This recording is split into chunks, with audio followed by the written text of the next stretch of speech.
What's up, y'all? What's up, y'all? What's up, y'all? What's up, y'all? How y'all feeling today?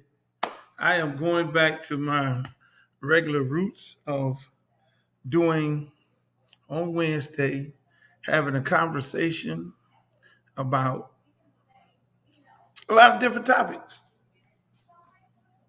This topic is about the VP, Kamala Harris, ladies and gentlemen.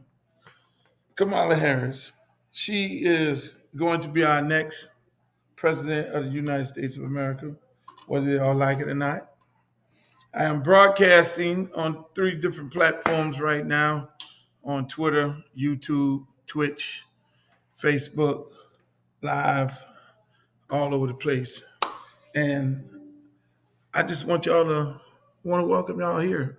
We're going to be going back and forth from this broadcast to Twitter space, and y'all can get some good conversation. But I like to welcome you guys in here every week. We're gonna talk about it, because it's some things we need to talk about. Politics, the best thing in the world right now. Politics, whatever you want to call it. You got all kind of elections running. You got governor races. You got state attorney races. You got sheriff races. You have commissioner races. You got judges races. You got everything going on. Everything. But the biggest race of them all right now is Kamala Harris going up against Donald Trump. And we're going to talk about it tonight. And then there's a couple other subjects I want to have a conversation about. So I'm going to be pivoting throughout the night. But I just like to thank you guys for coming in. We'll be here every Wednesday at 10 p.m. Every Wednesday at 10 p.m. So y'all join me. Y'all can hear the rebroadcast. Y'all can do all kind. Y'all can listen to it all. It's gonna be good, man. Welcome back. We're gonna have some candidates come on here as well. We'll bring them out here and have them have a conversation with you guys about some of the things that they're trying to do within their platform. So it's gonna be good. It's gonna be good. Then we're gonna pivot on over to Gilbert Arenas and his comments about the African basketball team. But right now, I like to welcome everybody into the Twitter space. I like to welcome everybody who's online, who's on Facebook, who's on YouTube, who's on Twitch, and let's get it on. I got people all over the world on here. Where y'all from? Palm Beach is in here. We got who else? Where y'all from? Where y'all from? I see y'all. But let me just start off right here. Kamala Harris, I consider her as a good friend. Like I said before on the other night, that is actually the smartest woman I ever met, I ever talked to. I mean, when people sit up here and say, "Oh, she doesn't know the issues," or these Republicans try to say she don't know what the hell she's talking about, they're just making shit up. That lady know exactly what she's talking about. That lady know exactly the issues. You got to remember, she started off as a prosecutor. Then she became the attorney general. Then the lady won a statewide race. Statewide race.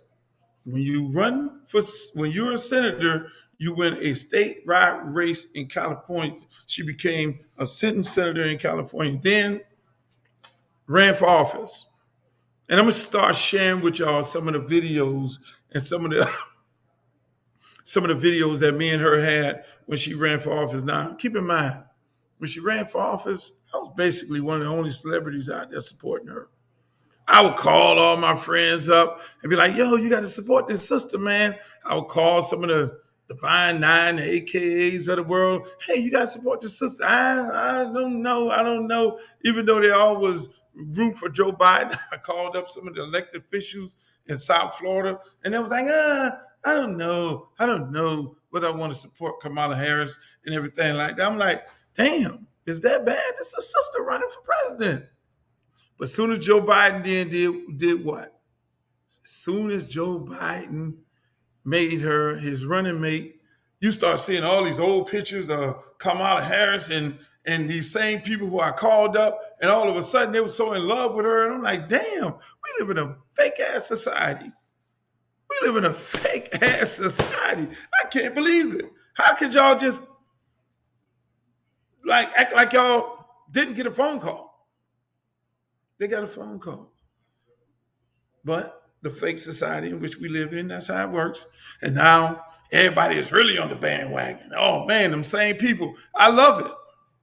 It's no hate, but I love it. I love the fact that they're now getting on the bandwagon. You know, there are such thing in this world as bandwagon people. There are loyal people, and there are people who are gonna be with you through the thick and thin, through the struggle, even when you're an underdog. And so I'm happy that I was there when she was an underdog. I'm gonna start sharing some of these pictures because I let everybody share their pictures. Me and this lady, we campaigned all through South Carolina. We campaigned everywhere. She came down to Miami. We did a big fundraiser. I got the pictures of all of it. And then when we were campaigning in South Carolina, we did videos. We did sit down conversations, me and her. So y'all will see these conversations to find out how black this woman really is.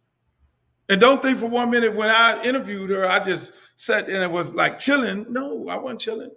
No, I asked her the tough questions, the same questions that a lot of you all have right now about whether she's black or not. I asked those questions. I mean, I started off, I keep it 100. I did a scathing article in the Miami New Times about her. The same bullshit that everybody else said. I did that article. And you know what happened? Let me tell you why. Let me tell you why I love this black woman so much. I did this hardcore article about her. Same stuff everybody's saying. Oh, come out of this, come out of that, da da da. The lady got on the phone and called me and said it was a Saturday. I was working my son out baseball about 4 years ago, 2020, and said, I need to have a conversation with you. I read your article. And I'm like, who is this? And she was like, this is Senator Harris. She was senator at the time. So I want to have a conversation with you about this.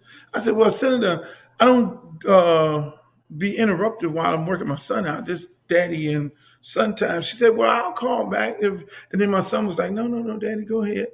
Because he was tired as hell. Tongue hanging out his mouth, hadn't had no water. It was hot as hell out there. And I then had the conversation with her. And so we went down point after point after point on the article that I wrote. And at the end of the conversation, we didn't start talking. I mean, the conversation lasted about 2 hours. Then we just started talking about different things based on her platform that people had said. I was like, you against guns? And she was like, no, I'm not against guns. I got 45 myself. I was like, because you know, brothers and sisters need guns. Unfortunately, where a lot of our brothers live at, they're going to need their gun. So a lot of brothers are part of NRA and they want their gun because they got to protect themselves from the criminals that live next door to them. He said, no, I'm not on a gun. So we started talking, we went off with guns. Okay, all right. Then I went, this is my black ass. Then I went, and I was like, well, people don't think you black. She said, how so? Do you know what a straightening comb is? I mean, we just joking around right now. Yeah, man, my mom used to put a straightening comb on my head. Put it on the stove right there. I was like, whoa, whoa. Then I was like, what you put in your greens? She said, I put turkey wings in my greens. What you put in your yams? So I'm just having this conversation. She's like, yo, am I black enough right now? But I'm gonna tell you one thing. She said, I'll tell you one thing, Luke. What my presidency is all about, and because I want to share this with y'all. I'm gonna share these videos with y'all. Because if there's anyone that certified her, I didn't need to be certifying her as black. But you know how God works. You know how God works, where you all of a sudden become the messenger. How God works, because I'm as black as they can get. I've spent my career being super black. I did not sell out like all the other celebrities that you see plastered all over the news and all over the TV and all this and 5 million followers because they were giving it and giving all the access to the NFL and the NBA and all these different things. And I wasn't the chosen one because I was too black. I actually had to fight the government to keep the little things that I own right now because I was too black, too outspoken, and too loud. So I had to do that. So questioning whether or not I'm black and being able to have a conversation with a black person, a black lady that some people may feel that's not black enough. God works a certain kind of way because look at us right now today. I'll be the messenger. This black man, I'll be the messenger, and some of you other ones who all had the luxury of being had the luxury of being in this lady's life. Y'all know. They say, "Oh well, she's an Indian. Then her daddy is a Jamaican." Well, my dad is a Jamaican too, and my mom Bahamian. I was born at Mount Sinai Medical Center. So does that not qualify me as being black? If I get pulled over by the police, I'm black. The people who I serve in my community are black. The people who she served, where she's from in Oakland, are black. She identified as black. So that shit there is out the door. That's the Republican Party using African Americans to tear the community apart. We got 13% of the vote. That is the most powerful vote in any election.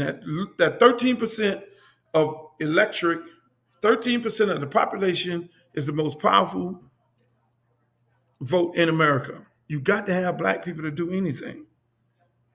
If you don't have black people, you don't have nothing. So when you have that 13%, then all you got to do is pay a few token black folks off, and they'll then try to infiltrate our community. Like I say, it's a divide and conquer thing. Try to divide us to conquer us. That's why we sit here today and our communities and our schools are horrible. Our community is horrible. Everywhere around the country, every black community is being gentrified right now. That's because they were able to pierce the corporate veil called African Americans.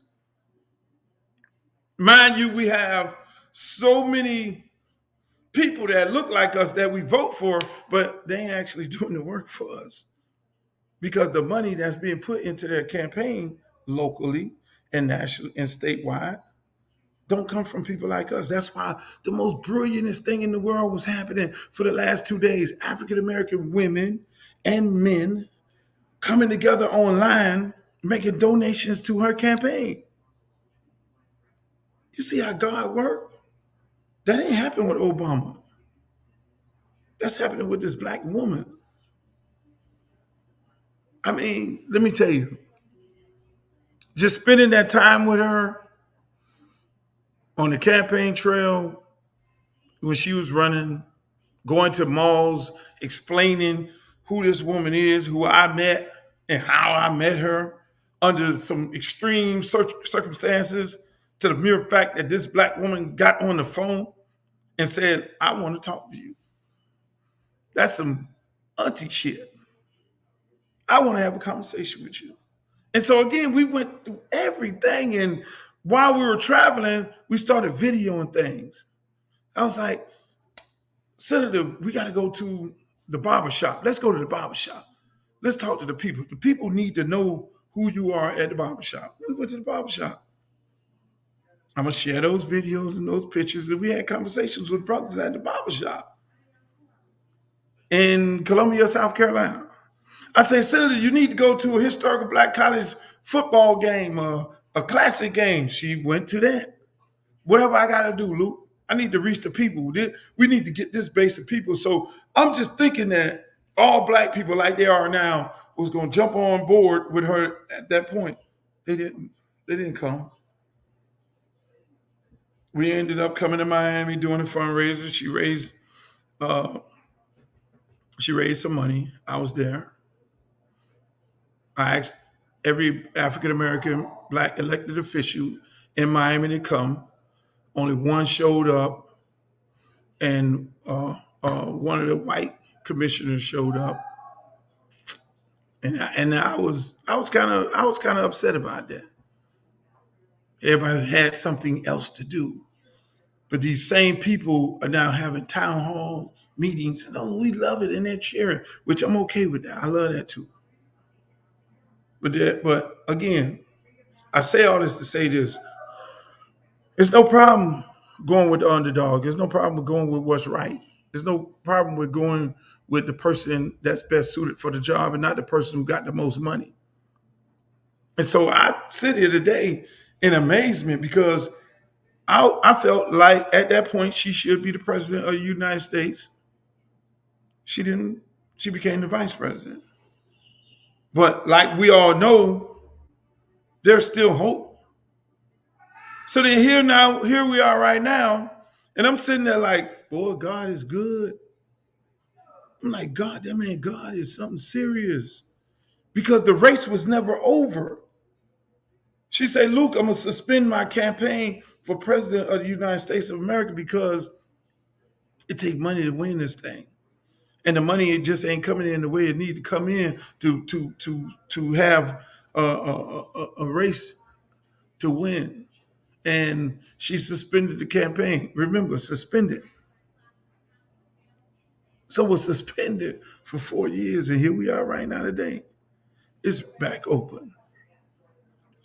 And I'm so happy that you guys are so energetic about this. It's going to be a beautiful thing.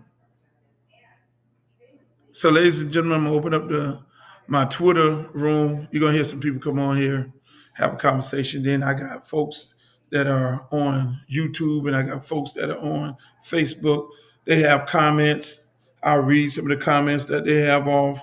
But this is going to be a great, interesting conversation tonight. Again, like I say, throughout the weeks, I'll be on here every Wednesday. Throughout the Wednesdays, I'll have political people that'll show up, that'll have a conversation with me. And we just keep it 100 on here. I have people who are running for office come on here and talk about their platform and things like that. And maybe by the grace of God or something, we can get the vice president on here. But I wouldn't even call her to come on here. Well, I probably would. Spend like 5 minutes or something with us. Just 5 minutes. But you will hear some crazy people from my Twitter space because a lot of people on there are crazy. But then we're going to have this conversation about Kamala Harris. And you'll hear some people disagree. That's fine. I tell people on my Twitter space, again, my rules in my room is you got 1 minute and 30 seconds to talk. When I bring you up to the speaker's queue, then after the 1 minute and 30 seconds, if anybody want to rebut, you got 30 seconds to rebut. Anybody say any derogatory terms towards somebody, I'm automatically drop you as a speaker. Twitter only allows 10 people to come up to the speaker's panel at one time. So I'll be taking people down, bringing people back up. But let's get this thing going. I love it. This is going to be a good night. This is going to be a good night. If you want to speak live, you can go to Twitter. If you want to speak live, you can go to Twitter, X, what they call it right now, and log on to the space. And let's get it on. Hey, Jonathan. What's up, Jonathan? How you feeling? Jonathan. I'm sorry about my music. Doing pretty good. How you feeling, brother? I'm doing good. How you feeling, Jonathan? What you think about this Kamala Harris race? What you think about Kamala Harris versus Donald Trump? Talk to me. Yes, sir. I'll try to be brief. I look at it and I see how the different narratives. I think that people have to give black voters a little more understanding and realize that black voters are more politically aware than they were years ago. I believe that the reason why you see let's just say some or a lot of black people are leaving the Democratic Party or having more questions of the Democratic Party is because of just the history of them feeling like nothing has been done for them, or they've been giving them their loyalty and their votes and they're not getting anything in return. So the way I see the community is kind of split down the middle with Kamala Harris. We kind of know what Donald Trump is. We know we getting. We know that. We know everything on that side. But I feel like when people have questions about Kamala Harris, they're not allowed to have those questions. Like, oh, you got questions. You just don't like black women, or you just don't like. You just don't like that. And I think that's very unfair. So I do believe everybody should do their research about their own candidate and vote how they feel in an educated way, not just because somebody's a woman, somebody white, or somebody black, just policies. And also, a lot of black community has been having a lot of questions around like things like reparations, things like specifically things for black people. You know, we're not really getting direct answers. And we know it takes a lot to get these things done, but I feel like we do deserve some direct answers with these questions that we have. And when we don't get them, people kind of feel away. And And let me, Jonathan, let me, I hate to interrupt you because I'm feeling what you're saying. You know, I like to let people talk to get their plane off. But going back to the conversation that I had with her, the first time I had with her, I didn't mention anything about reparations. She was the one actually mentioned that to me in our first conversation. Me and I talked about, and again, we started talking about history and things that she feel like the black community deserves. So that's why when I be seeing these little clips where people say, "Oh well, she said she ain't doing nothing for black people," that's a complete lie. If you look at her platform when she was running for president at that time 4 years ago, obviously a lot has changed. But as a black person, things don't change because they remain the same. And this lady mentioned to me, this vice president mentioned to me, she was like, "Luke, let me tell you this, Luke." And this while she was like, in the Civil War, African Americans fought in the Civil War. White soldiers came back. They were given land. They were given houses. They were given a whole new way of life. They were heroes. Black soldiers came back, which we know the history, but just the mere fact that this lady is talking about that, black soldiers came back and they didn't get anything. They didn't get anything. So when I'm looking at the difference between us and them, these are the type of things that I have to fight for. When we look at credit, just simple credit, the credit scores that they're calculated by you got a credit card, you got a house, you got a home, you got a car. But a lot of our people can't build up credit because we're renting. And we're renting and taking public transportation and things like that. So part of my job, if I win this, will be changing a lot of those things to benefit African Americans. And so this 4 years ago, and now fast forward to now when you put her in the seat as a running mate, because you got to be a good running mate. When you put her in the seat as a vice president and a running mate, you follow the platform in which the president, the head man is, and you do those type of things. That's why. So in the coming days, I'm so interested in the interviews, the sit down interviews, where people can be able to really get an understanding who this lady is and what she's really all about. This lady is deep, my brother. I'm gonna tell you this right now. I'm more blacker than they could ever be. I've sat down with some of you name it. I've sat down with every type of black leader you could imagine, and had deep conversation with them. That's why I got deep into this politic thing, because I know politics, it can change people's lives. You feel me? And so at the end of the day, when you have those kind of conversations with people like that, where you just let them talk without saying, "Hey, look, well, what about this and what about that?" If they bring up some form of reparation, that means they're really on that. If they bring up the things, education and healthcare and things, they own that. They ain't really just trying to sell you nothing. That's what they really own. If they bring up the fact that, and you throw out there like, "Yo, brothers and sisters, they like their motherfucking guns. This ain't just no white thing," and then you have a deep answer for that. Like, "Oh, I got my own gun. You know what I'm saying? So a lot of things y'all are here in the coming weeks about her platform and who this lady really is and what she really on. I'm gonna go to another speaker right here. Hey, look, I share in views of. I believe, Jonathan. I truly believe, and I believe in what you say. Don't take my word. Don't take nobody's word. Don't take nobody's word. And go and do your research. You're right, Jonathan. Go and do your research.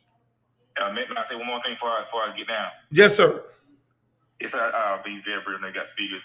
Yeah, I believe if she kind of lean into just those conversations a little more, just nationally, she'll get back the other half of the community, because we really want to just hear those direct conversations, and you can really quell a lot of things, because a lot of people just feel unheard by both parties, really, and that can really be her ticket if she just really lean into that and just hear direct conversations and let people just say, respectfully, of course, but just let people say that, and I think she'll win a lot of people over if she do that. But I'll land right there. Hey, man, I appreciate you, Jonathan. Anybody on Twitter Space, you want to come up and speak, be more than happy to come on up.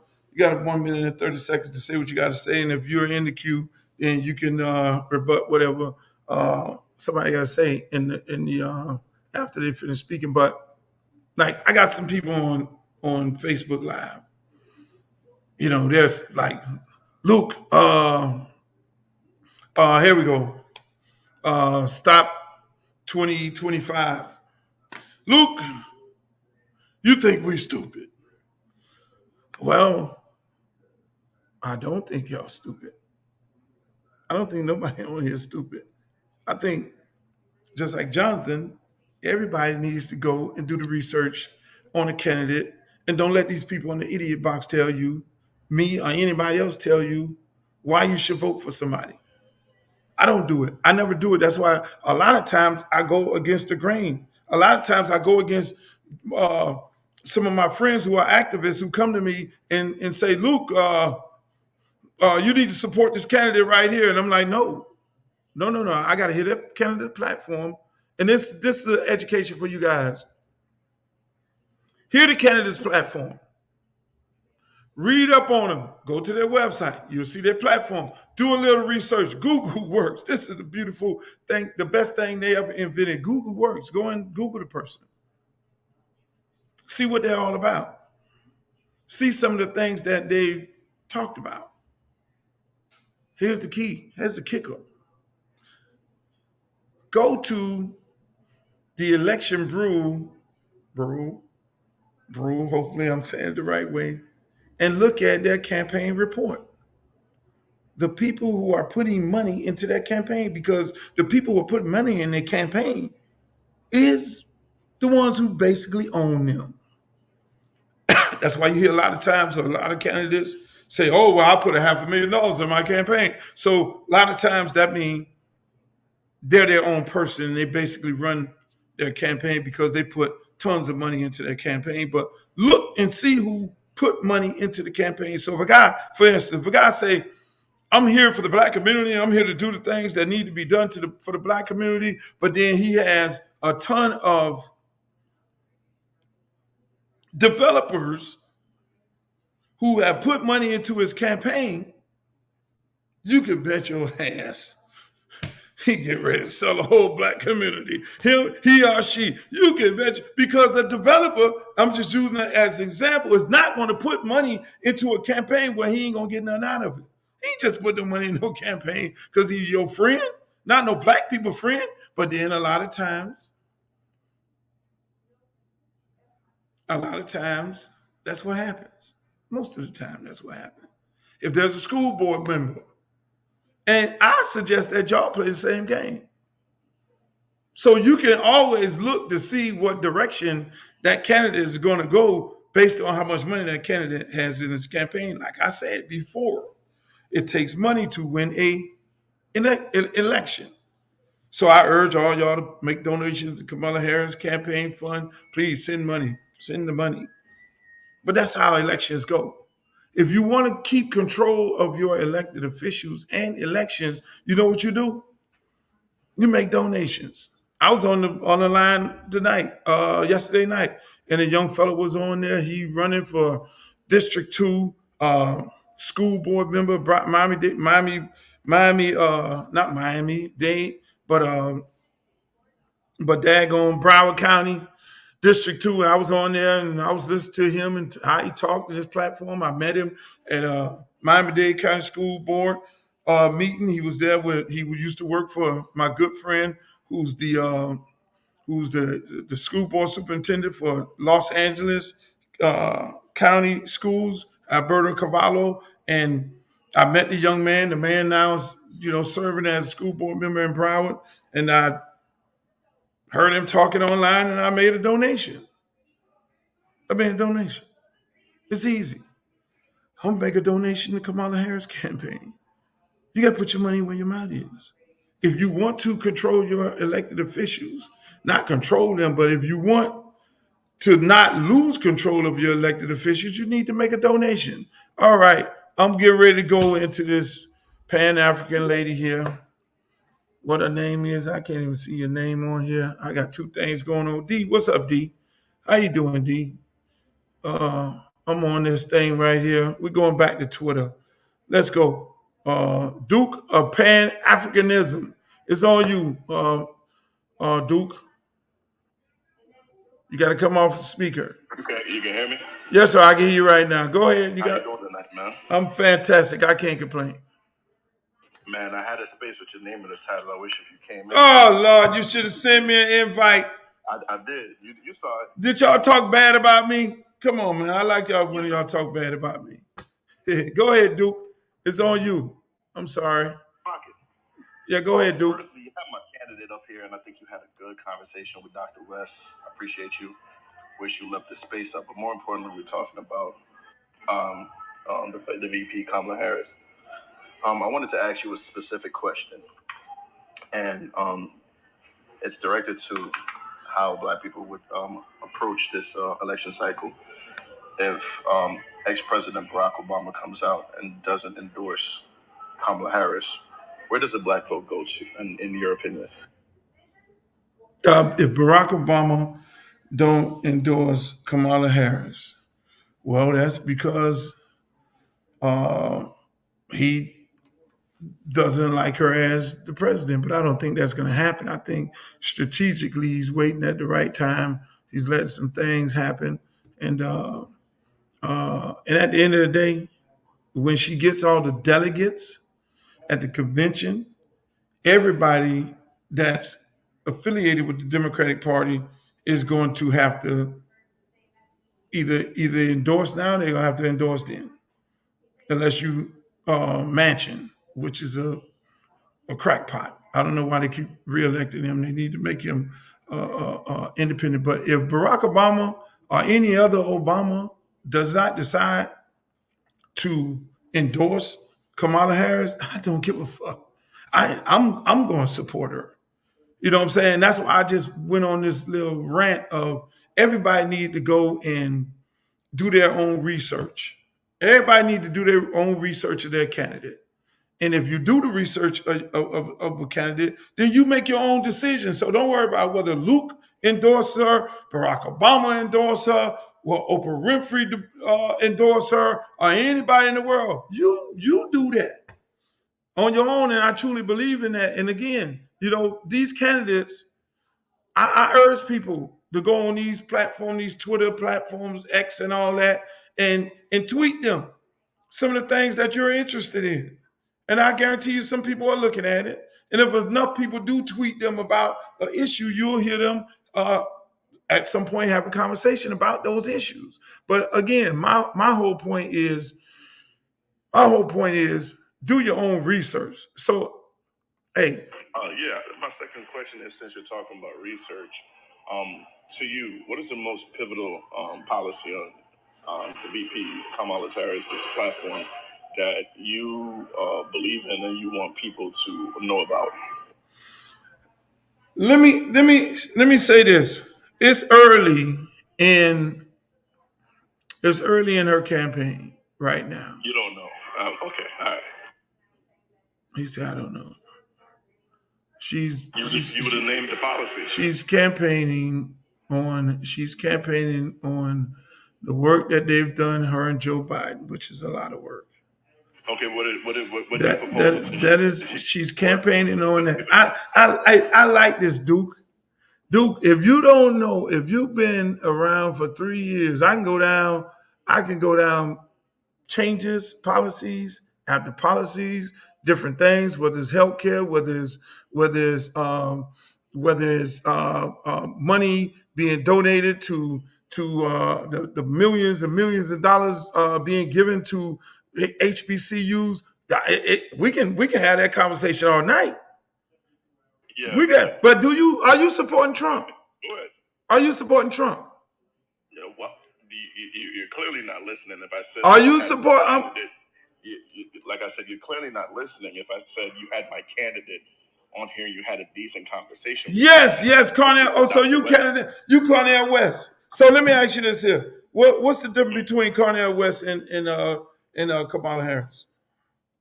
First of all, Dr. West is a socialist. He doesn't believe in this fake version of democracy that America presents itself. He doesn't also believe in the American political system, and he wants reformation, especially since he's a black man and he's lived through multiple struggles in the black community. He sees that the environmental injustices that we still face through both administrations, coming from both right and center right, You massively you fails to you address think this. you think Cornell West has a chance to win? No, I don't believe any third party has a viable chance to win in almost any election in the current American political system. But it's very important that third party candidates run because it challenges the duopoly and pushes certain Do you pivotal believe? Do policies you such as believe? Do you one believe? second, I want to land this Okay, go ahead. I'll let specifically you land. like Good. Biden's student loan forgiveness, which was introduced in 2016 by Dr. Jill Stein, which was incorporated by the Democratic Party, and now that affects millions of black people. It's very important for third parties to challenge the duopoly. If there's no challenge, the duopoly will run in a mechanism where it's almost standstill, funding its corporate donors, the quote unquote elites, and the elites of America that continue to Okay. fund their personal Is interests. Dr. West on all of the ballots? It's almost impossible for a third party to get on all of the ballots. There's actually an open lawsuit right now between Jill Stein and Dr. West's campaigns suing the Democratic Party for Duke, blocking If you can't get on the ballot, Duke, if you can't get on the ballot, nobody can vote for Dr. West. So your vote for Dr. West is to vote for Donald Trump, Duke. No, that doesn't make sense. Duke. Is he on the ballot in your state? Is he on the ballot in your state? Yes, yes. So great. So you're gonna vote for Dr. West, who I love and respect. You're gonna vote for Dr. West, and that's gonna be a vote for Donald Trump. The bottom line. That go. We talking. Let's go. Your vote is not gonna be for Donald Trump. Okay, go ahead. Your vote is not for Donald Trump. If you're identifying the same issue that I'm telling you, then that must be a problem, right? It's that third party candidates can't get on ballots because of the blockades created by the duopoly. When you Duke, you're a smart guy. Duke, you're a smart guy, right? I hear you. You sound. You're very intelligent. You're very smart, Duke. Wouldn't you say this? If you're getting ready to build a house, when you build a foundation, you would create a solid foundation first. Yeah. Hold on, Duke. Hold on. Okay, see the beautiful part of Twitter space, the beautiful part of Twitter space that I could do that. I could mute the room. I could just mute Mr. Duke. And you don't got me in the room. I'm just Mr. Duke. See what happens with a lot of people who disagree with people on Twitter space, and when you get ready to say something, what they'll have a tendency of doing is cutting you off. I know you people, my good people who are on YouTube right now, and Facebook and Twitch, and all my other different platforms. I know y'all like, what the hell is going on? But this is X, and X is where we do Twitter Spaces. And on there, people get to have a conversation. It's almost like a radio station. I got it's almost like a radio station, and we get to have candid conversation. And now you guys on my other platform are getting to hear these people. This is the shit that I'm talking about. These are the people, these are the confused people who are out there who are not supporting the vice president. These are the people that I spoke about are part of the 13%, and I think half of them being paid for by Trump to then separate. See, before when it was Biden and it was Biden and it was just Trump, then that's black men for Trump. Black men for Trump, black sisters for Trump. Black men, we need this, and we ain't getting this, and we ain't getting that, and we fucking with Trump. We been ready to get us a stimulus check, and then we got our own third party. But if you have a third party, you got to be able to get on all the ballots in order to win. Why are you in the race to not win? But let me just put y'all up on some more game. Here we go. Game recognized game. Put y'all up on some more game. In elections, what people have a tendency of doing, follow me. One candidate, another candidate. They're basically going head to head. So just say I am the black candidate going against the white person. What I need to do is, if the black person gets all the black vote, I need to be able to separate their vote.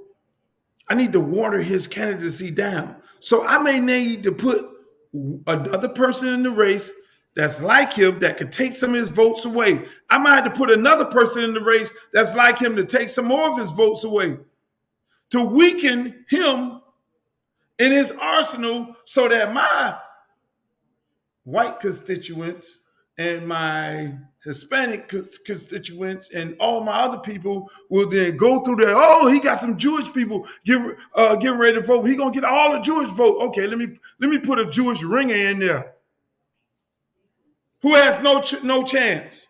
I ran for mayor of Miami-Dade County. Give y'all a little story. So this shit that I'm saying is not.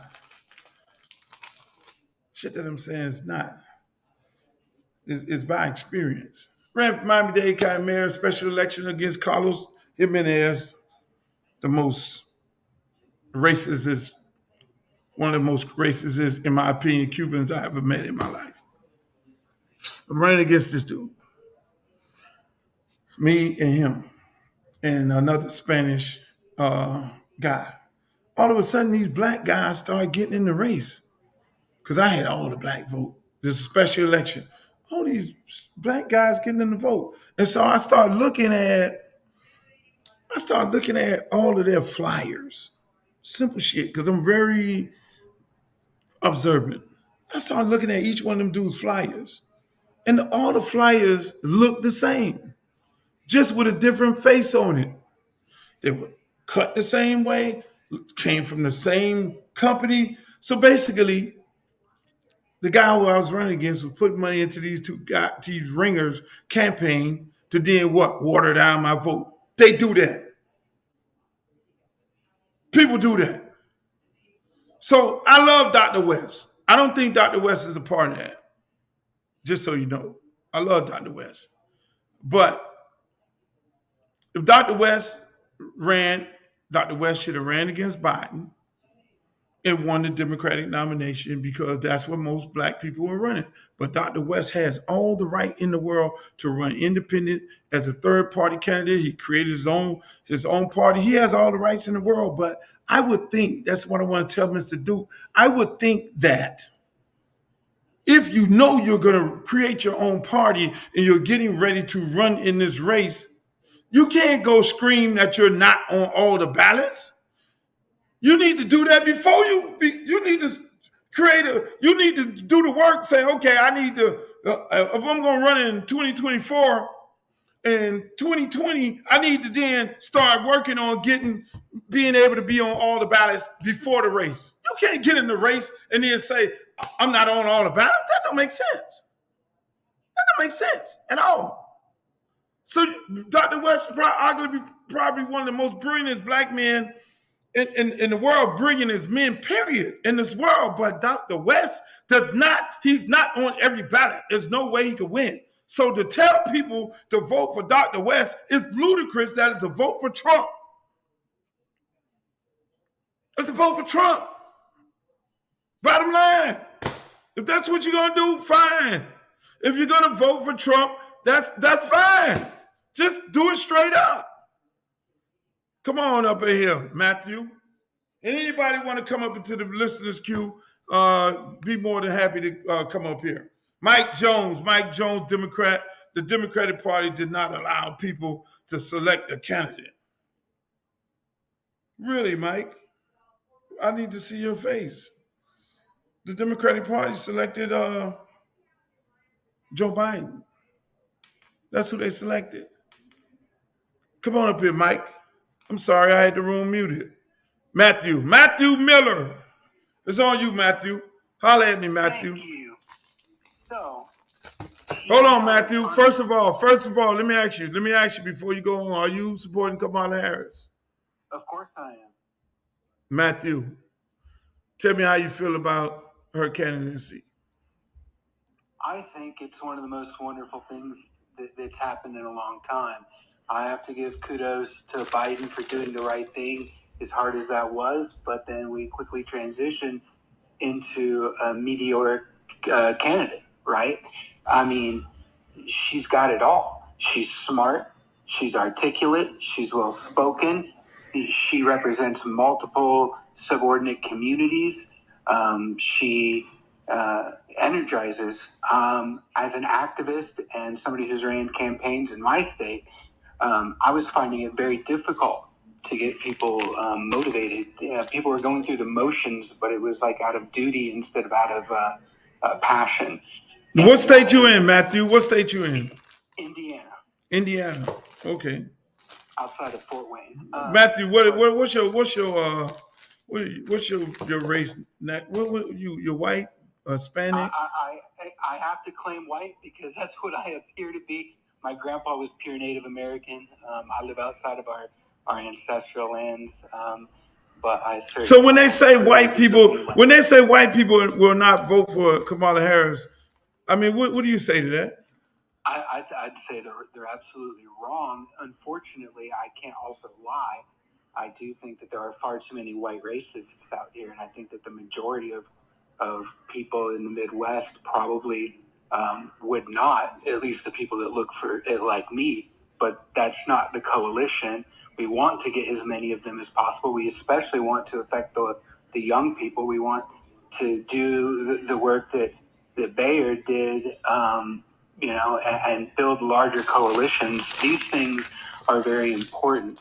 But Kamala... That's what I wanted to ask you, Matthew. What's important to you in this race? Well, several things. I would like to see glass ceilings get broken. I think it's time that a powerful Black woman becomes president. I think that they are one of the most powerful and most influential blocs in America. And I think their representation at the top would do a lot of good for a whole lot of people. Moreover, I think that Trump made one of the biggest blunders ever by picking J.D. Vance and doubled down on his own racism and bigotry. And I think that the juxtaposition, and I think you couldn't pick two more opposites, right? And I think that it makes Project 2025. I think it all comes very clear what they're trying to do. This is an assault on all minority communities, and we need to rise up to the occasion. Everybody that cares about equality and justice and the future of this country needs to rise up, and I'm seeing it. I'm seeing it on the ground level. I'm incredibly enthused about it all. And I think Kamala is the right person at the right time. And I think it's all falling in line in just the right way. I'll tell you how this works. I think she's going to pick the governor of Pennsylvania to be her running mate. I think. That's something we're going to talk about. That's something we're going to talk about next week, Matt. But thank you, Matt. Yeah, I appreciate you. Let me say this. I love open conversation. I love to have beautiful conversation, but again, we ain't gonna get on here lying. we ain't gonna get on. I'm not getting ready to sit up here and let people uh, misguide people who may not know. People will come on. I let people. I don't have no problem with difference of opinion and folks coming on here and saying how they feel. But then when you start trying to, a lot of people come when you start trying to guide people in the wrong direction with your intellect and be intellectually speaking and centrifugal force and the things that are going on. You could sound like you're an astronaut to then to sound so politically correct to then make people believe that you really know what you're talking about when you don't really know nothing. That's not going to happen on here. We ain't doing that every Wednesday. We are not doing that. I don't have time for that. You ain't getting on here telling people to go vote for Cornel West and get yourself all revved up and the man ain't on the ballot all over the nation. Go get on the back. Go start working now. Dr. West and any other third party person, start working right now to get on the ballot because it's too late. If you're not on the ballot in every state, there's no way possibly that you can win. Get on the ballot. So do the work right now. 2028. I want to be on the ballot 2028, running as a third party. I want to create my own party. Start suing people right now. By the time you get to 2028, then you look at how many states that you can actually get on the ballot, and then you say whether or not I can run. You can't be the master disruptor because you're messing with people's lives. Don't do it. All right, ladies and gentlemen, I'm going back over here. I love my good friends over here on Twitter Space. It's on you, Drip. Yeah, thanks for letting me speak, Luke. And I'm gonna just speak, personally for myself. Kamala Harris, I did the background research on her and saw her work in California, and I see how she moved like a chameleon, and she want to be black every time she need a vote. Oh God! Oh God! Oh God! Hold on, Drip. Wait, hold on. Listen, this lady ain't win no local race. She won a statewide race. What do you mean she want to be black when she want to vote? Go ahead. I want you to go. I'm sorry. Go ahead. Do you think she stand a chance in this election cycle? She gonna whoop Trump ass. She was a wash in 2020. She gonna whoop Trump ass. She gonna whoop Trump like he stole something. She gonna whoop Trump like. Hey, so you from California? No, I'm in Missouri, bro. Oh, hold on. So you were talking as if you were from California. No, but I like. I thought you said what she did in my state. You're from. I like running paperwork on people, Luke. Okay, what's the paperwork? Go ahead. Give me the top three things that she did. You said one, she always coming around when she want the black vote. Okay, what's the next thing? I expect you already know her track record in California, bro, with the truancy laws and all of this, and having the jails over 200 capacity and fighting with the California Supreme Court. Man, her record. She's a cop, basically. What I'm saying. Okay, so what are some of the policies she put in place to support people who got put in the system?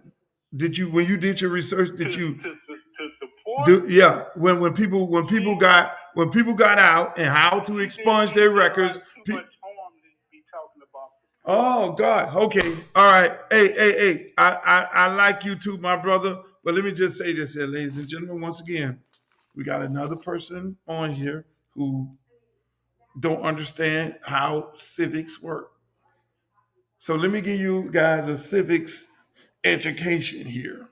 Since everybody want to say Kamala Harris was the cop, no, she was the prosecutor, state attorney, attorney general, whatever. So here's a civic lesson. This is how it works. When you're the prosecutor, all you gotta do is go look at law and order. When you're the prosecutor, you don't go lock nobody up. You don't lock nobody up. Now, the police officers are the ones who lock people up. You don't see the prosecutor come in there with a gun. I'm gonna lock all y'all up. But let me just take it far back than that. Something in my eye. I'm gonna take it a little far back than that for the civic lesson. Here's how basic civics. This is how it works. The state, let's use the state of Florida, my goony ass state where I live in. The state, the House of Representatives, the senators, then you have a Supreme Court, then you have a governor that signs the bills that that get put in by your state reps, get voted on by your state reps in the Senate, and then get signed by the governor. So those crazy ass laws that y'all see that happen to be passed down within the state to your local municipality, that's created by the state. That's the state representative. They're the one passes those laws.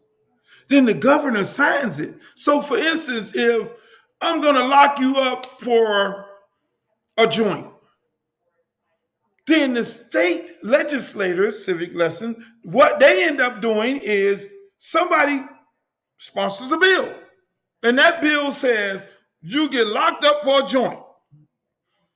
Then there's a co-sponsor. Co-sponsor gets the bill. Then they bring the bill up to a vote. No, they go into committees and they have a conversation. Then they bring the bill up. If it don't get knocked down in committee, then it goes to vote. Then they vote on it. Then the bill passes. Then the bill goes up to the governor, and then the governor signs it. Then that same little joint bill, new law, you can't have a joint. Then that ends up going down to your local municipalities. And then the state attorney looks like, what the hell are they doing up in Tallahassee? You're going to go to jail for a joint? What are they doing? This is crazy. So now we're going to flood our jailhouses with people who got a joint. Then that information got to go. They have a duty to pass that down to who? The police officers. Hey, police officers, now you're going to lock somebody up for a joint. And the police is like, huh? And then you get some jackass polices. Oh, shit, we're going to lock people up for a joint. And now they go drive by, stop a little innocent black kids in the car and lock them up for the joint. And all of a sudden, the prosecutor has no choice because there's an attorney general. If you don't enforce the laws, then the governor can remove you. That's how this works. That's basic civics. You can get removed. So now the police is locking people up for joints and the jailhouse is filled. And so now you got the public defender and the state attorney and the attorney general and sitting up in there, and all y'all want to put all that on Kamala Harris. She was locking people up for marijuana and putting people in jail for 20 and 30 years. You can't do that unless it's law from the state. It's the fiduciary duty of the state attorney to enforce the laws. And when the state attorney don't enforce the laws, the state attorney gets removed by who? The governor. So don't sit up here and be talking this bullshit about Kamala Harris putting people in jail. She never put people in jail. My God. So y'all need to move from that.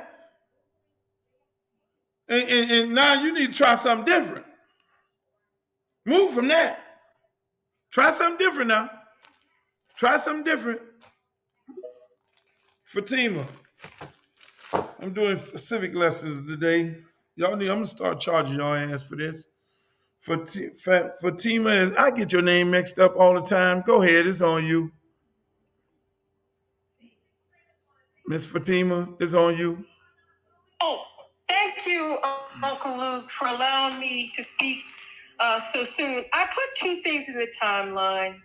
that addresses the gentleman that just got through speaking.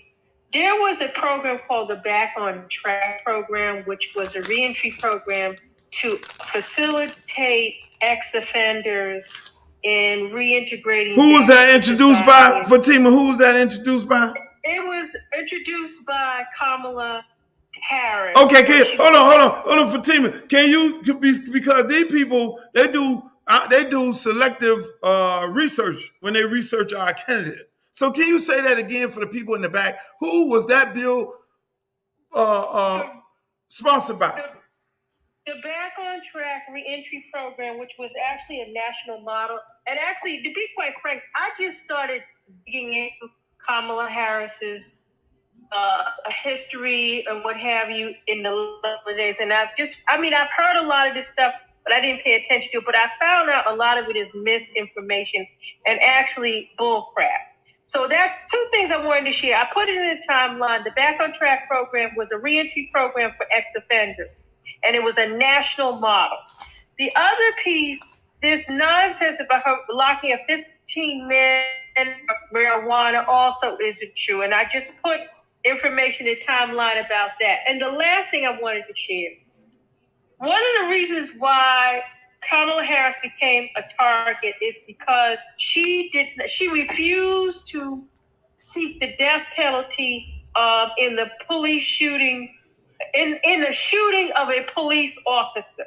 She refused to seek the death penalty in the shooting of a police officer, and because she didn't believe in the death penalty. And this is why the PPA and these folks began to go after her. I didn't put that article with the can because I didn't want to just reopen it, because the other side can use it and say, oh, she's soft and she let a cop killer not go unpunished. But people can look it up for themselves.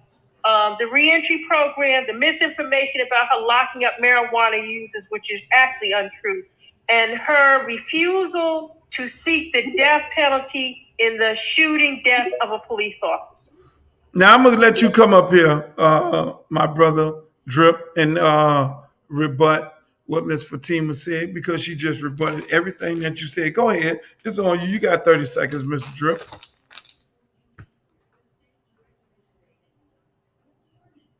Mr. Drip. Big Fox is on you, Big Fox. What up, Luke? Can you hear me? I can hear you, Big Fox. You got that flag. You got that flag on there, Big Fox. That look like you might be down with Trump. Come on, let me hear what you got to say. Yeah. Okay, man. I think that's just me. You mega? I ain't mega, but I'm about my best interest, though. You know what I'm saying? Okay. Are you black or white? Are you a brother? I'm black. I'm black. Okay, go ahead. Tell me why you're supporting Trump and not Kamala Harris. Oh, well, man, look at the country under her and Joe Biden, man. You can spend work on me. I'm going to cut the bullshit. Like, my quality of life just went down. I work harder, make more money, but I can afford less than when Trump was in office. I mean, because really, I wasn't fucking with Trump during his presidency the first time around. But once he left, I realized, man, he wasn't bad at all. Under Kamala and Biden. What business you in? I'm just your regular blue. You're breaking up, brother. Average American. You're breaking up. You. I asked you what business you in. What type? Just a regular 9 to 5. Regular 9 to 5. So, yes, sir. So on your regular 9 to 5, you actually started losing money when let's hold on. Let's keep in mind, brother. When Biden came in, we were in a pandemic, and they had started giving out stimulus checks and everything, and pretty much no people were out there working and all that, and the economy had to be rescued and recovered. So, so my question to you is this. Yeah. My question to you is this: You say you're a regular 9 to 5 guy, which is great. I applaud you for going to work every. So did your money? Did your job cut your money back? Cut back on your money because Biden was the president? No, life around me, dude. Inflation. I got a family. I take care of a family. Like I got me and my wife double 2 income. You know what I'm saying? And we barely can. Like groceries, we ain't doing much at the grocery store. We don't get no benefits, no assistance. You know what I'm saying? So it's rough. Like you used to be able to take $200 in the grocery store, and you'll come out pretty nice. But if we take $200 to the grocery store now, that's breakfast and dinner for us and the kids. You know, like think of it like this. It used to be like, oh, I'd rather cook because I'm gonna save money rather than eating out. But now it's kind of the same because you're not gonna get much with the same amount of money. And like, you know, my rent that went up because we're not buying, so my rent that went up. I'm basing my decision like with everything going on around me. I'm not even gonna sit and play. So let me ask you this here. This I hope you do this right. Listen. I hope you do this. Look at the time. Do a timeline when Trump came into being the president. Where we were under Obama, and where we were financially. I ain't gonna dispute that these grocery bill is going up. I agree with you. The grocery bills is out of control, and something needs to be done with that. That is the top of everybody's issue. But I cannot credit Donald Trump for bringing my grocery bills down because majority of his term we were in a pandemic. We all were home, and so no, look at do the time. You got to do the time. You got to look at the timeline. So everything was down, but then now when we came out of this pandemic, because hold on, let me help you now, because we all are victims of this. I'm not going to sugarcoat this. The prices of everything went up. The prices of lumber went up. The prices they held the chips on the cars because of the pandemic. They weren't building things. Everything, all of it went up. That was under Trump. But Trump couldn't help that. I'm not gonna put that on Trump because we were in a pandemic and things got back up. And so a large part of that comes with that. But that is the top, and I urge you, before you go vote, that is the top priority for both of them. That's the top part. Them groceries, and how they gonna stabilize the economy, which the stock market is booming since Kamala announced her name. But again, those are things that are going to have to be addressed. I agree, her and anybody else. But again, I'm not gonna say Trump is the savior because again, when you go, and I want you to go look at Project 2025. And see what this man get ready to do for you and your family and your kids and everything else. We living in Project 2025 now. Oh, okay. Okay. Yeah. And it's under Biden and Kamala. No, hey, hold on. Oh, see again. See, I love this. I love this brother here. Now you're gonna make Biden and Kamala shoot the little girl. Shoot the lady. I'm sorry.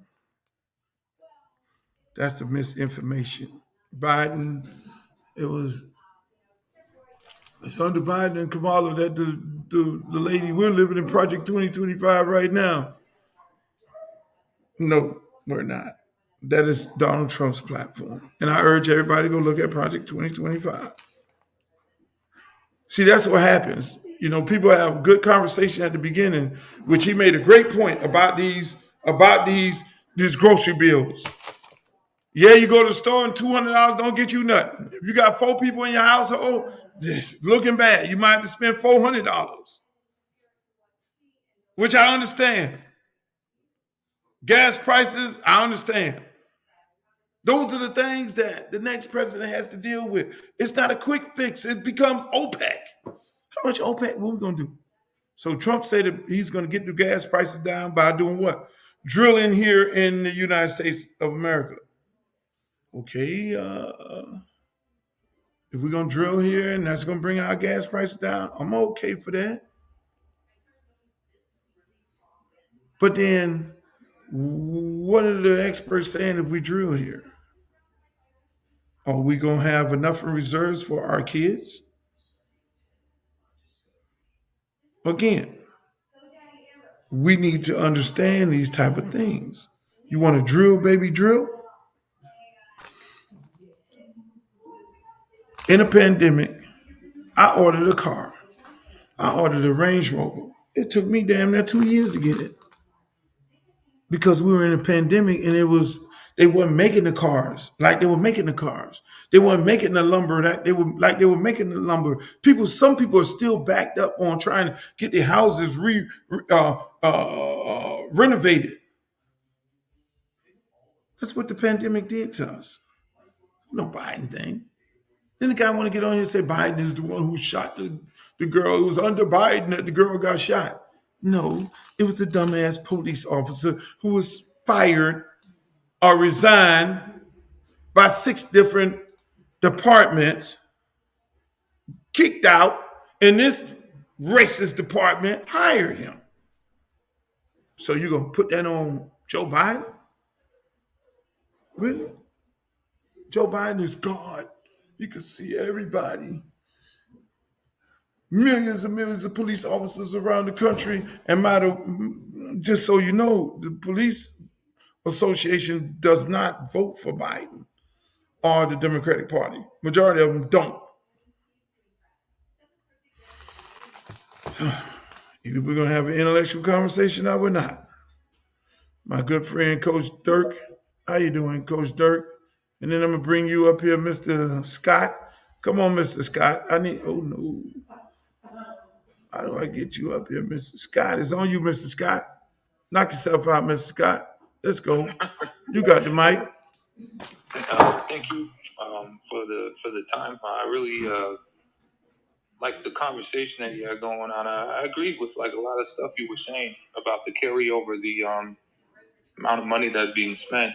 I think a lot of people forget like how under Trump he did face the pandemic, but also we'd spent $20 trillion, and so that went towards our GDP. Like we went $20 trillion into debt, and then we were managing it, but no one could have possibly predicted a pandemic and then our economy shutting down. And it hit us hard, and that's where inflation began, and it carried over into our current, you could say, administration, I suppose. And so there's always, this happens every time, from one administration to another. People blame the carryover of, saying, well, this is how it ended and this is how it began. I was a engineer working at Intel Corporation when COVID-19 hit, and I was working in Chandler, next to the Ocotillo production plant between Kyrene and Rural Road. And so that's when the chip production hit. And we had it sounds kind of hilarious, but we had a shortage of sand. Is basically how we were building silicon. It's comprised of, when you go down to like a bare minimum level, sand. And so we were basically, giving this to people who were ordering it for cars, computers, tablets, phones, anything, you name it. But I remember that, and we were facing not just the chip shortage, but most of our employees, our workforce, didn't even want to come to work. They filed for, I think it was like medical leave. They used kind of different reasons with HR. They didn't want to come to work. They went to remote work, and so at the time I was considered like what was the term they were using, like for nurses and other people? I don't know.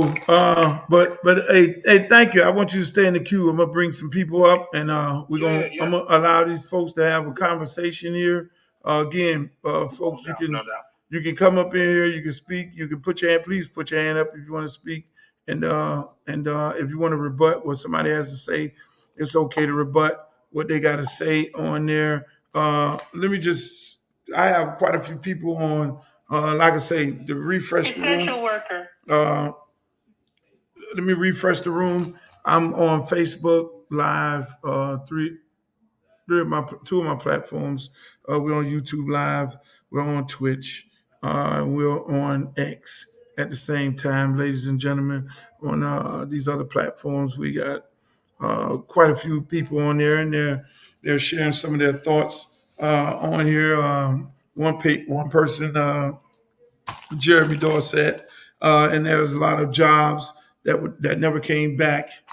No thanks to Trump. Uh, is going to make sports. He said he's going to make sports radio 650 included. I don't know what that meant. Then another person said, yeah, he was the essential worker. And my other friend, Mendoza, talking about Luke for president. Nope, that ain't happening. Kamala Harris for president. So we got quite a few people that are online that are chiming into this conversation here.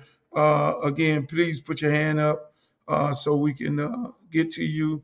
But this is a good conversation. It's a great conversation. But what I'm not going to do is I'm not going to allow people to come up here and start lying. All right. Rant is on you. Go ahead.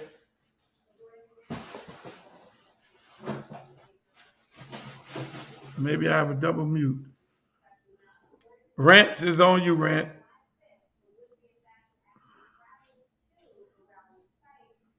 Vovo. Dirk is on you, Dirk. Go ahead, Dirk. Hey, you have me muted, brother. I'm sorry, I must have had a double mute. Go ahead, it's on you. You vote for you vote for Kamala Harris, or who you vote for? Trump. You vote for Trump. What you vote for Trump for? Well, I could give you his resume, but I don't wanna. Hold on. You can't give me his resume and you voting for him? Yeah, I can. Well, yeah, I can give it to you. All right, I didn't want to take him to the fire.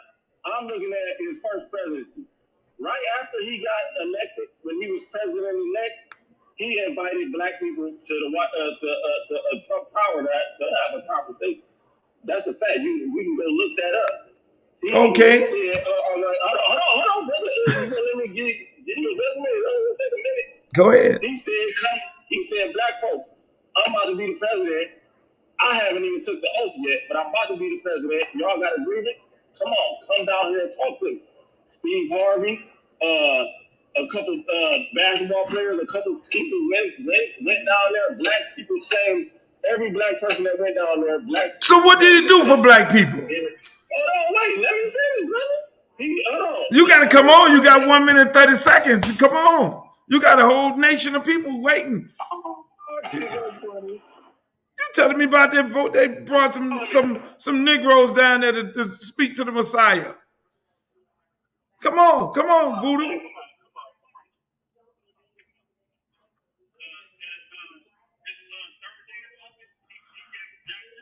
No, it's not. Yo, hold on. I'm sorry, but you might have to go down and come back up because we can't hear you. It sounds like you got a transistor radio. Get your phone right. Trump ain't got you no new phone. Get your phone right, man. Come on, brother. You trolling, brother. You trolling. There you go. Now I can hear you. Let's go. Come on, Trump, man. All right. Yeah, why you got to troll though? Why you trolling? No, because your phone went bad.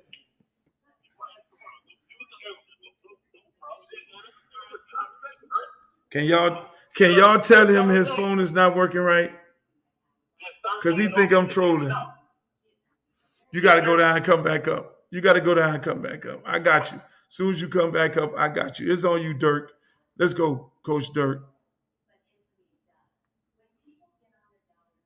Coach. Yeah, Coach. Is it me, Bruce? Oh, I thought that was Dirk. I'm sorry, Coach D1. I'm sorry. What's up, you? Y'all got the same avatar looking.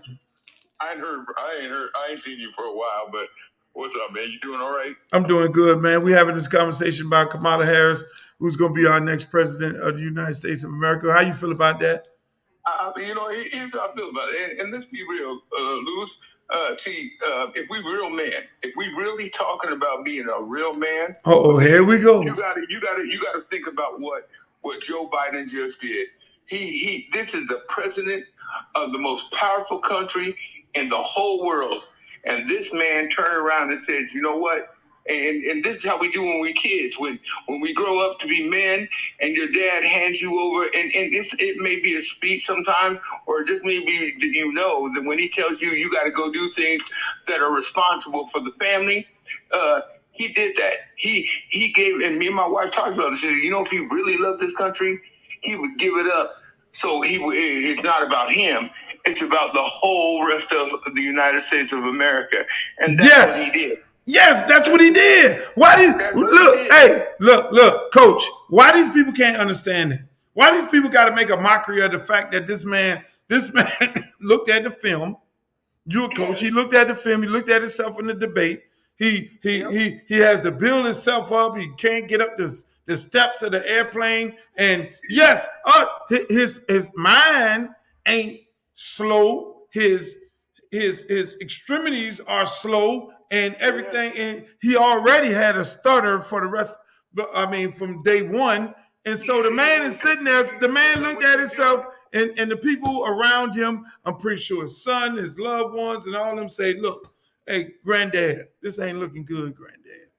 We know you want to stay here, granddad, but shit, granddad, the man took you to the tool shed, and granddad sat there and said, I love you, I trust you, and let me go sit my ass down. So you're right. Exactly, Luther, and think about this, Luther, think about this shit. You know how hard it is for when we grow, for what we do in our whole life, okay? I know what you've done. That I've been a professional football coach. You know how hard it is to say that I'm not good enough anymore. It's hard. When you retire, Coach, Tom Brady thought he was still able to keep playing. John Elway thought he was still able to keep playing. Mercury Mars thought, Coach, you thought, man, hold on. And then it's hard. That's why people get up there and they cry when it's like, yo, Michael Jordan, look, I got to retire because I don't have the same energy. I don't have the same steps. I don't have the same. You got to lay it down. We all have to lay it down at some point. And a man wouldn't do that. He wouldn't have done that if he didn't know what's at stake. He knows what's at stake. You cannot let this motherfucker come in on a second term with no bumper guards on his ass. You can't do it because you know what this motherfucker is going to do. Hey, Coach. When the man loaded up the Supreme Court, he loaded the Supreme Court, and that's why I say Biden should have packed the court to get the numbers. He loaded the Supreme Court up with his people. And what did they do? They said, okay, we got Trump on trial for this insurrection. This insurrection. They got him on trial for this insurrection. So this is what we're gonna do. Trump goes up and say, I'm gonna pardon everybody who was part of the insurrection. Okay. Then the Supreme Court said, we're gonna pardon you, Trump. All his boys went up there, and a president has immunity on anything. So Trump basically told y'all before he ran, by the time I finish, I could be able to shoot somebody in the face without going to jail. So when Trump was interviewing all them Supreme Court justices that he was going to nominate, the first thing he probably said, hey, look here, when you get to this, we're going to put something in where we're going to go through the court where there's going to be a case where it's going to have to go run up to the Supreme Court where a president can be pardoned for any crime in which he commit, like shooting somebody in the face. Well, and think about this, Luz. Think about this. See, this is where people don't fucking, I don't know where their mind go, okay? But he says he ain't got nothing to do with the January 6th insurrection. He said the people acted on their own. This is what he said. However, okay, then when these motherfuckers go to the Capitol and they say hire my bitch, now he's like, well, I'm going to pardon everybody. I think, why would you pardon them? As soon as I get elected. If you had no fucking thing to bring to, why would you pardon these motherfuckers? Why? Hey, coach, you stand by right there, coach, because we're gonna need you right there. Hey, play time. It's on you, play time. Come on. I know you down. Come on, play time. Who you with, play time? You with Kamala? Are you with Trump? I'm gonna roll with Kamala.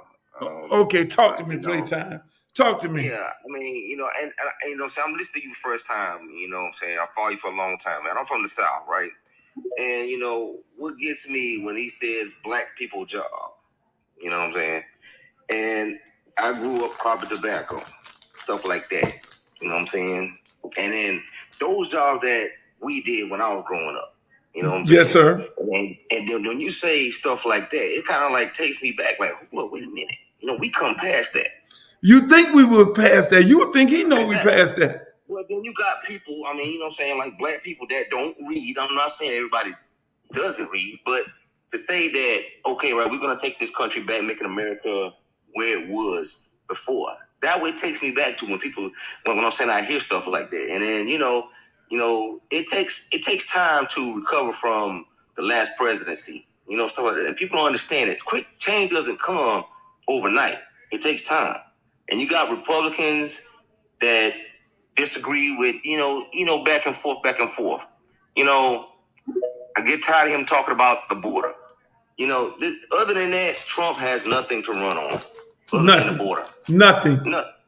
Anybody want to rebut what he just said? Anyone of you Trump fans? Yep. Go ahead, Big Fox. Hey, man, plus you twisted my words up, too. I ain't say that was because of Biden, man. You got the girl. You crazy. Hey, Luke, on a sidebar, though, man. You know my favorite song is, Night? Back Against the Wall off of New Jack City. Oh, yeah. My favorite, dog. In the dust. Go ahead, Fox. It's on you. You want to rebut what he has to say. You say, where's Trump going to run on, man? Border? Hey, hold on, Fox. Let me ask you, what the border got to do with you?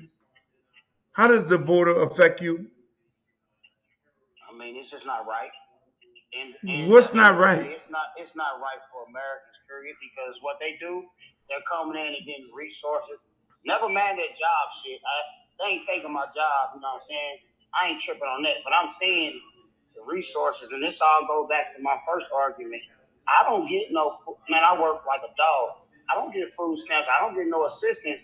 But if anybody should get assistance, food stamps and vouchers, it should be Americans like me that work hard every day, keep this country moving, keep the economy moving. They don't deserve. We're doing that, Big Fox, under Joe Biden. What if I get? I haven't got nothing. Come on, Big Fox.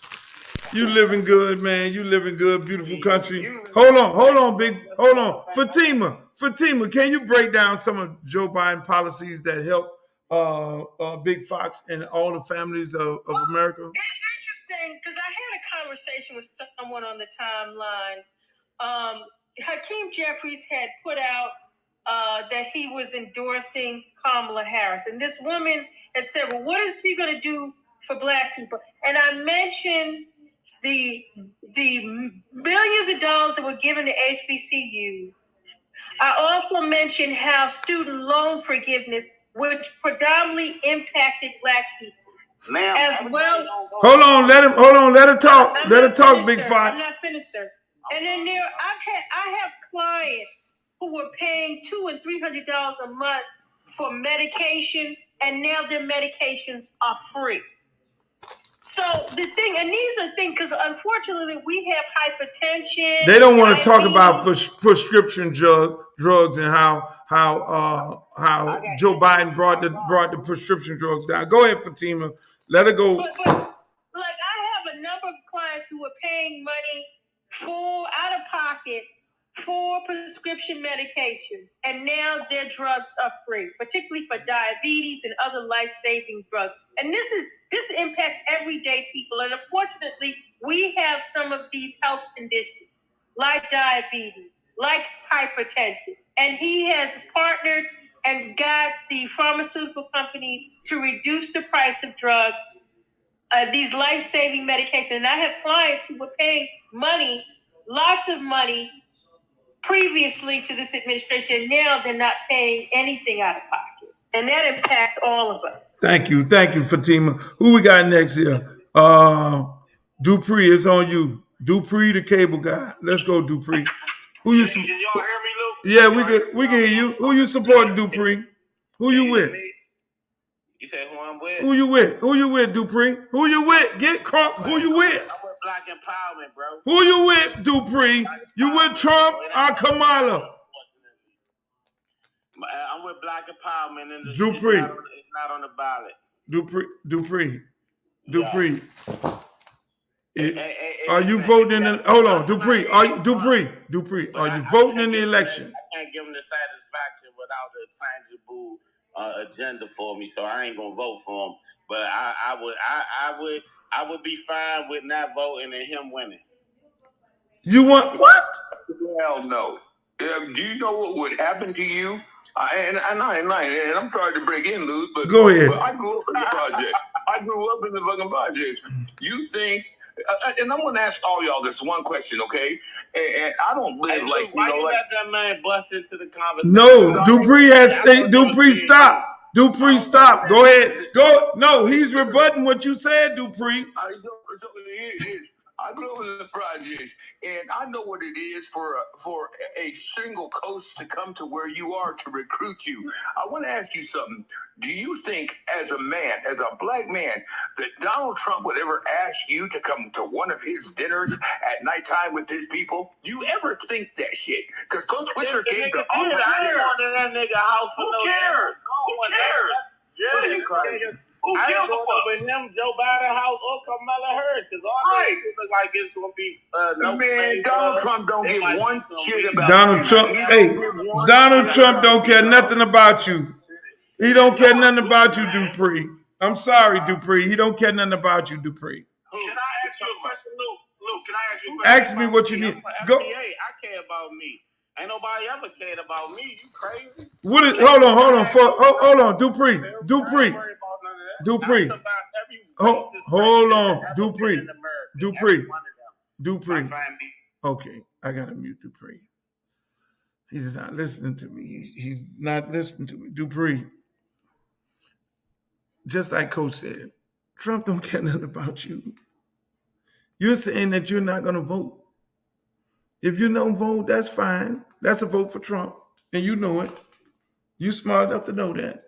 And anybody else who out there feel the same way Dupree feel, that's a vote for Trump.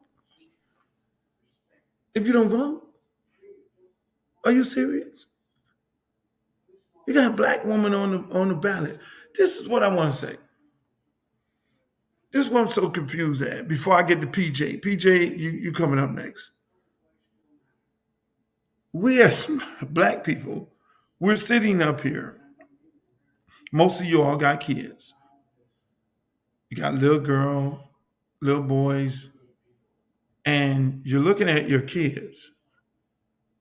And one of your daughters say, Daddy, I want to be the president of the United States of America. And you're going to say, honey, you could be whatever you want to be. And I am here as your daddy to support you.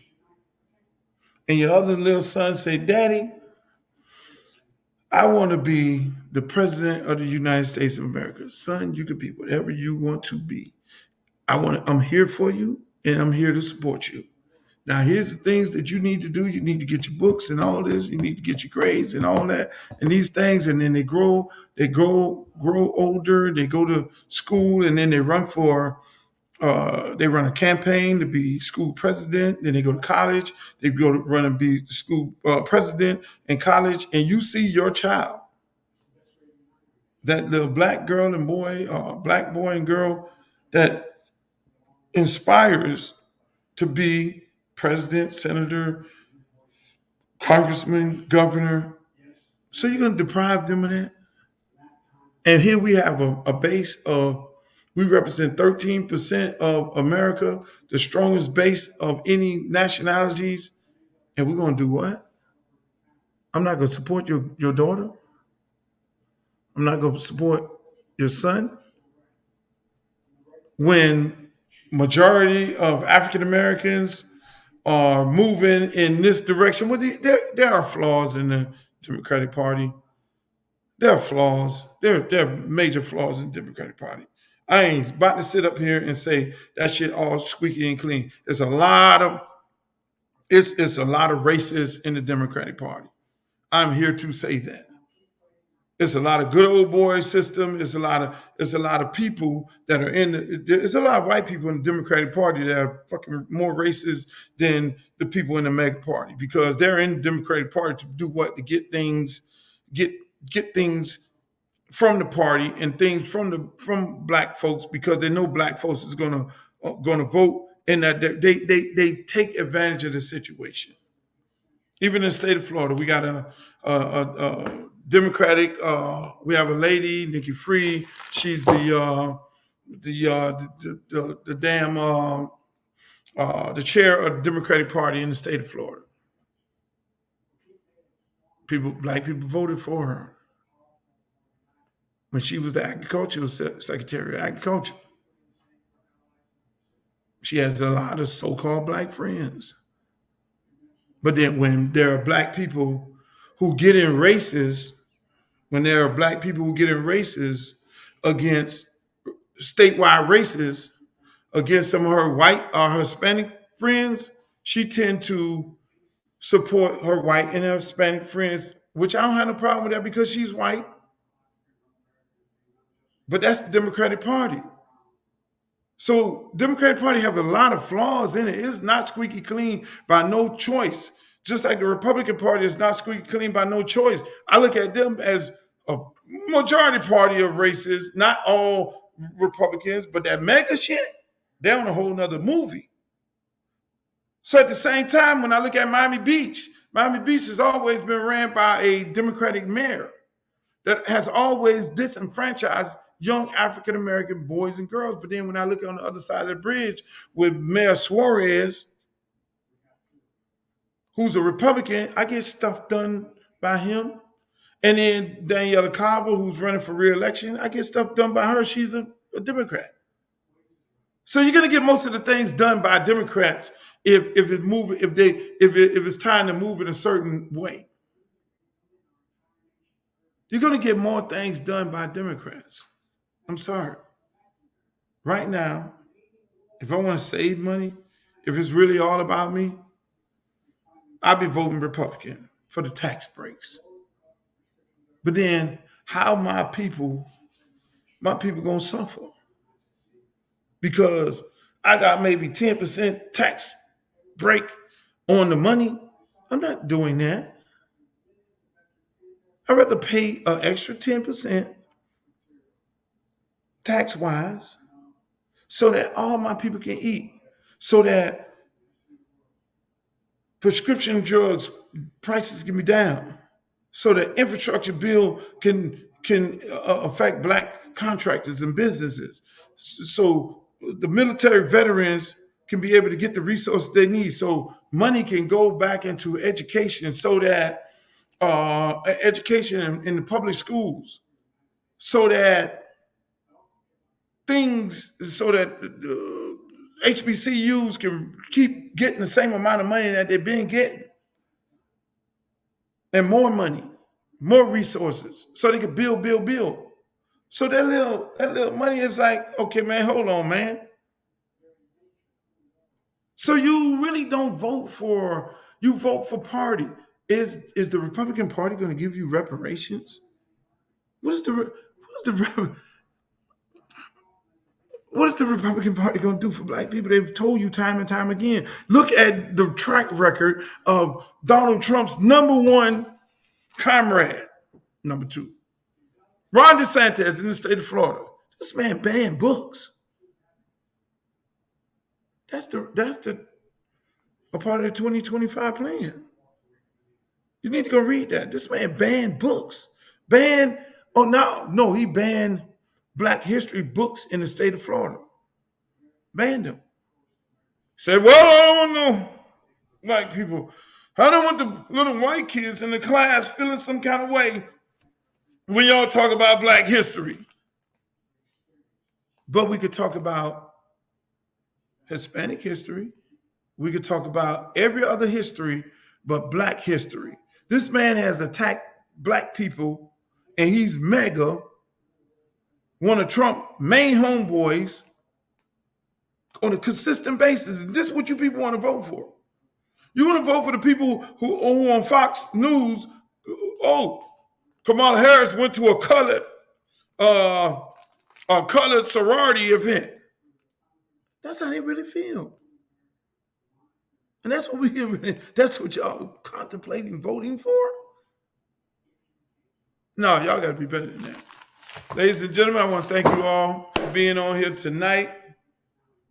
No, let me let PJ speak because I was getting ready to close it out. PJ, come on, PJ. It's on you. Speak, PJ. It's your time to speak. I might have a double mute. Don't run. Let me go next. Okay. Sorry. Go ahead, PJ. I've been on here. I'm 43 minutes more than I'm supposed to be on here. PJ, it's on you. Okay. Thank you, Uncle Luke. This is my first time talking. Thank you for inviting me to speak. First thing I want to say is, I had one thing to say about, but I want to just go back to what you were saying. So I am in the middle, right? As far as taxes. Like, Uncle Luke, I don't make more than you. I'm not on the other side. So I'm like in the middle.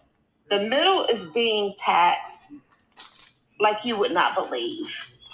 It is like when you think somebody is making a certain amount of hundreds of thousands of dollars a year, if they're not either way wealthy where you're getting those tax cuts or you're able to get all of the tax, the help when you're not. The people in the middle, and this is way back when Obama, I think, was president, like the end of his presidency. People were starting to, I read a lot of articles about the people that's making like under $400,000 a year, but more than 100, you're going to be taxed. So what were you paying? What were you paying in taxes when Trump was the president? And what was you paying? I will never vote for Trump. That is one thing that I will never do. So that's just what I wanted to put out there. Oh, okay. However, I hear, I am willing to pay those taxes. I have sons that are, of course, African American, that they benefited from the what Biden did for the forgiveness for the loans. One of them did, at least, and things like that. So I can definitely buy into that because I'm seeing the benefit from it. But from a tax standpoint, I think that's where they're going next. When he was talking about fulfilling like the next portion, and that is to make the billionaires that's owning these fucking companies pay their fair share of taxes. So stop giving the people in the middle the burden of carrying the top 1%. That's bullshit. We have to be able to live as well. But I want to go back to, that's one thing on the tax. Like I said, I kind of lost my train of thought when you said that, but just hold that there. But as far as, like I said, I have two African-American young men that me and my husband has raised, our ex-husband. And I am just dumbfounded. Are you African-American? You African-American? Or are you white? Absolutely. Absolutely. Okay. I like. Listen. Let me say this. I want to thank you for your comments. I'm gonna get to anybody want to rebut what she has to say. I want to revoke. Go ahead. I don't give a damn how much taxes or whatever. I don't care if Trump had the lowest taxes when he was in office. I won't give a shit. I am riding to the blue till the wheels fall off. It don't matter. Even if he pulled off, his shit was still gonna be high. He ain't do shit for pandemic. The only reason why it looked good because we was in a pandemic at the time. But he ain't do a goddamn thing. That's the shit that I don't understand. Now that they want to get it back in blood, they trying to flip everything up now because, pandemic over, everything high right now. I guarantee you, once this election roll, we got to vote for legislation, not just president. You got to vote for these. We got a Republican governor right now. I live in the state of Nevada. He will not lower rent for shit, for nothing. Yep. No, I understand the real. Same thing right here. Hey, good. It's on you, good. Yeah, I just want to say I'm in Atlanta. PJ made the fucking absolute most sense of any shit I fucking heard tonight. PJ, I appreciate that. Like, I'm just telling you, I get it together, like good. Get it together. No, the race shit is just fucking too much. Like, we're fucking people. It's our shit. All of these fucking politicians give zero fucks about us. And if anyone thinks that any of them give a fuck, you're crazy. And no one's gonna do it except for us. And so I'm a fan of like fucking people coming together, having fucking conversations, shit like this. Like, honestly, Luther, this shit's solid. I jumped in, PJ said some shit. The real, right now, you just said some stuff. The more that we fucking talk and fucking, dude, fuck off. We are all in this same shit. We all in it together. And they are all shitbags. Okay? None of them give a fuck about us. And if anyone pretends red or blue like they give a fuck, you're fucking kidding yourself. They don't. So what can we fucking do to make our shit better? And it's local politics. Local politics. That shit. Hey, good. Thank you, my brother. Thank you, my brother. Local politics, that's the key to the game. Local politics. You got to vote locally. You got to support local candidates. You got to vote locally. You got to vote down ballot. But do the research, ladies and gentlemen. I want to thank you guys for being on here tonight. I'll be back next Wednesday at 10 o'clock. Same bat channel, same bat station. I'm going to start bringing on some candidates and everything like that, some celebrities. They'll get on here and start having conversations about what we're talking about. And I just love y'all.